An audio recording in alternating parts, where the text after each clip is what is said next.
dans le cadre de cette journée sur les cholopathies fonctionnelles et surtout ce qui pourrait tourner autour des cholopathies fonctionnelles, on m'a demandé de parler de l'intolérance au lactose et au fructose. Je vais surtout focaliser sur l'intolérance au lactose parce que c'est de très très loin l'intolérance alimentaire la plus fréquente. On estime que dans le monde, 70% de la population est intolérante au lactose. En France, on serait plutôt à 20-30% d'intolérance au lactose à des degrés divers. Alors c'est très très fréquent. C'est pas grave, mais en revanche, ça peut être invalidant avec des symptômes qui sont parfois bruyants, beaucoup de diarrhée, beaucoup de ballonnement et des gens qui peuvent être très gênés, ce d'autant que le diagnostic est parfois porté tardivement. Pourtant, il est assez facile à porter, outre l'interrogatoire qui permet un petit peu de l'approcher. Il y a un test respiratoire très simple qui permet de faire le diagnostic de façon totalement indolore et parfaitement spécifique. Ensuite, le traitement, c'est un traitement d'exclusion, c'est-à-dire qu'on va retirer le lactose de l'alimentation.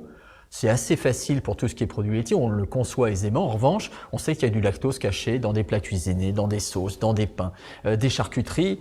Et c'est finalement assez difficile de faire une exclusion totale. Mais l'exclusion totale et définitive, c'est finalement rarement nécessaire puisqu'on sait que la plupart des intolérants vont supporter 8 grammes, 10 grammes, 12 grammes de lactose à peu près de yaourt par jour. Et puis pour ceux qui supportent vraiment pas, on a la possibilité même de donner de la lactase artificielle, cette enzyme qui est déficitaire, on va l'apporter sous forme de comprimé afin de faire le boulot à la place du patient.